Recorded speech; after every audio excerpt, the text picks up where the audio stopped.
दुल्हिन बाज़ार में 5 अगस्त को एक जो है वो लूट की घटना हुई थी पीएनबी बैंक में, जिसमें से करीब 20,48,000 रुपया जो है अभियुक्तों द्वारा लूटा गया था। मदद से 2 अभियुक्तों को इसमें जो है गिरफ्तार किया गया है। नमस्कार, आप देख रहे हैं NBC 24। मैं हूं अजय शर्मा। आपको बता दें कि 5 अगस्त के दिन सुबह तकरीबन 10 से साढ़े 10 बजे दुल्हिन बाजार थाना अंतर्गत जमुई बाजार में पीएनबी बैंक को लूटा जाता है। आपको बता दें तकरीबन 21 लाख रुपए अपराधियों के द्वारा लूट की घटना को अंजाम दिया जाता है। 5 से 6 की संख्या में अपराधी पीएनबी बैंक में घुसते हैं और जितने भी कर्मचारी होते हैं उन्हें हथियार के बल पर एक रूम में बंद कर देते हैं और वहां से 2 बोरा कैश यानी कि तकरीबन 21 लाख रुपए लेकर के फरार हो जाते हैं। फरार होने के पश्चात जब पुलिस को इसकी सूचना मिलती है तो पुलिस वहां पहुंचती है और एक एसआईटी टीम का गठन किया जाता है। एसआईटी टीम गठन करने के पश्चात तकरीबन आज 4 दिनों के बाद 2 व्यक्ति को पटना पुलिस ने गिरफ्तार कर लिया है, जिसके पास से तकरीबन 2 लाख रुपए बरामद किए गए हैं। अभी भी आपको बता दें कि पटना पुलिस जो भागे हुए अपराधी हैं 5 से 6 की संख्या में उन्होंने इस बैंक को लूटा था और 2 ही अपराधी गिरफ्तार हुए हैं। तकरीबन 4 अपराधी अभी भी फरार चल रहे हैं। उसे पकड़ने की लगातार छापेमारी जारी है। और यहाँ पर क्या विशेष जानकारी दे रहे हैं पश्चिमी एसपी अभिनव धीवन, जरा देखें। जैसा आप सभी को जानकारी है कि दुल्हिन बाज़ार में 5 अगस्त को एक जो है वो लूट की घटना हुई थी पीएनबी बैंक में, जिसमें से करीब 20,48,000 रुपया जो है अभियुक्तों द्वारा लूटा गया था। उसी केस में जो है टेक्निकल एविडेंस और साइंटिफिक एविडेंस गैदर की गई, सीसीटीवी फुटेज देखा गया और एक एसआईटी टीम का गठन किया गया था, जिसमें एसडीपीओ पाली 2 जो है एसआईटी टीम को लीड कर रहे थे और उनकी मदद से 2 अभियुक्तों को इसमें जो है गिरफ्तार किया गया है। इसका अगर आपको बैकग्राउंड बता दें तो हाल फिलहाल कुछ बैंक लूट की घटनाएं हुई थी।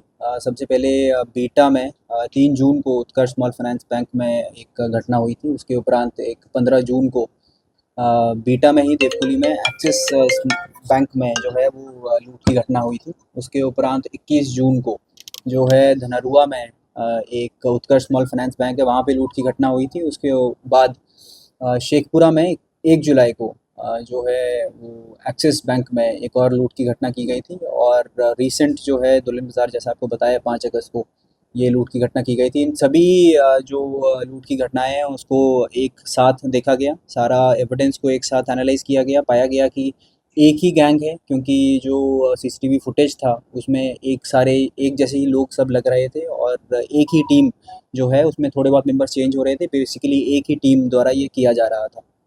तो इसमें एसटीएफ का भी काफ़ी सहयोग रहा। एसटीएफ ने जो शेखपुरा वाला इंसिडेंट था उस पर काफ़ी हार्ड वर्क किया। वहाँ पे इन्वेस्टिगेशन से और टेक्निकल एनालिसिस से जो है उनने एक या नंबर जो है वो डेवलप किया और जैसे ही ये घटना हुई थी दुल्हिन बाज़ार वाली, उसके अगले दिन ही जो है इसमें जो मेन अभियुक्त हैं जिनको अभी गिरफ्तार किया गया है, जो घनश्याम गिरी के नाम से हैं और शाहपुर एरिया के रहने वाले हैं, सिकंदरपुर एरिया के, उनको पूछताछ के लिए शाहपुर थाना पे बुलाया गया था।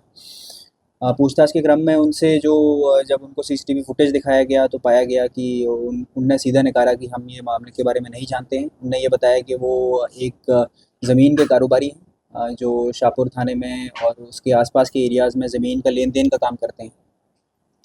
इसके अलावा उनके द्वारा कुछ नहीं बताया गया। अगले दिन जब डीआईयू टीम द्वारा एक और व्यक्ति को जो है वो पूछताछ के लिए बुलाया गया, चांडी थाना से, नालंदा से उनको जो है लाया गया। उनके द्वारा जो इसमें दूसरे अभियुक्त जिनको गिरफ्तार किया गया है, शत्रुघ्न करके जो अभियुक्त हैं, वो भी इधर शाहपुर एरिया के रहने वाले हैं, सिकंदरपुर एरिया के। उनके द्वारा सीसीटीवी फुटेज की पहचान की गई और बताया गया कि इसमें जो मेन टीम लीड है वो संतोष उर्फ बकरिया हैं और उनके द्वारा अपने अपराध का भी जो है वो स्वीकार किया गया कि उन्हीं के द्वारा ऐसी सिम उपलब्ध कराई गई थी जिसके माध्यम से ये जो है सब इंसिडेंट्स किए जा रहे थे। और इसमें जो पहले आदमी हमने शाहपुर से पूछताछ के लिए बुलाया गया था, घनश्याम गिरी, वो एक मेन मास्टरमाइंड की तरह इसमें काम किए हैं। फिर वापस उनको जो है पूछताछ के लिए लाया गया, तब उनके द्वारा और सेपरेटली जब इन दोनों को इंटेरोगेट किया गया तो उनने फिर एक्सेप्ट किया कि इसमें जो सीसीटीवी फुटेज है उसमें जो एक मिलिट्री कलर का टोपी पहना हुआ व्यक्ति है वो संतोष उर्फ बकरिया है उसके साथ साथ उनने ये भी बताया कि वो एक लैंड ब्रोकर है और साथ में इनके जो बिज़नेस पार्टनर हैं, ये 4 से 5 बिज़नेस पार्टनर हैं, उसमें से एक संतोष उर्फ बकरिया भी उनके एक बिज़नेस पार्टनर हैं।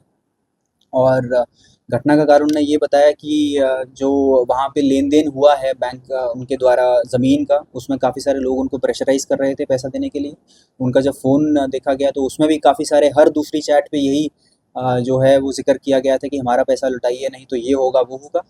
तो क्योंकि ईज़ी मनी उनको दिख रहा था और क्विक मनी दिख रहा था, संतोष उर्फ बकरिया पहले ही एक सीज़न्ड क्रिमिनल थे और उनके द्वारा बाकी लड़कों को जो है वो इकट्ठा किया गया और ये सारी घटनाओं को अंजाम दिया गया। संतोष उर्फ बकरिया का अगर आपको बैकग्राउंड बता दें तो आप सभी को याद होगा, फुलवाड़ी थाने में नवंबर 2022 में एक घटना हुई थी जिसमें मंटू शर्मा और को जो है गोली मारी गई थी, उनके पिता को भी गोली मारी गई थी, दोनों की मौत हो गई थी, उनके भाई को भी गोली लगी थी जो है वो सेफली बचे थे और उनसे चेन छिनतई के मामले में ये घटना की गई थी।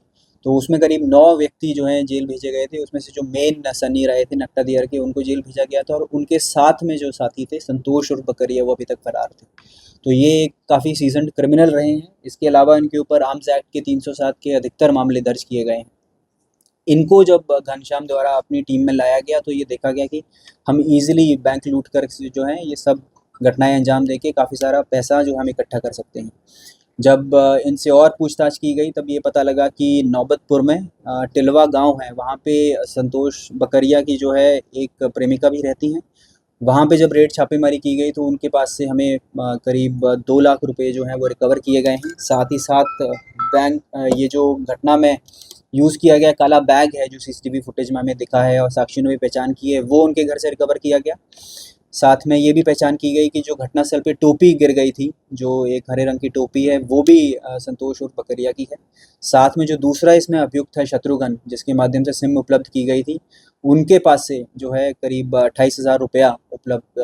आपको बता दें कि वेस्ट एसपी अभिनव धीवन ने साफ तरीके से कहा है कि इसका लूटकांड का मास्टरमाइंड संतोष बकरिया है और उसे जल्द से जल्द गिरफ्तार कर लिया जाएगा। उन्होंने यह भी बताया है कि संतोष बकरिया और उनके जो गुर्गे हैं तकरीबन दर्जनों बैंकों में डकैती जैसी घटनाओं को अंजाम दे चुके हैं और अभी भी फरार चल रहे हैं। वेस्ट एसपी अभिनव धीवन का कहना है कि जल्द से जल्द जो भी फरार अपराधी हैं उन्हें पकड़ करके सलाखों के पीछे भेज दिया जाएगा। तमाम ऐसे ही छोटी बड़ी खबरों से अपडेट रहने के लिए आप देखते रहें NBC 24।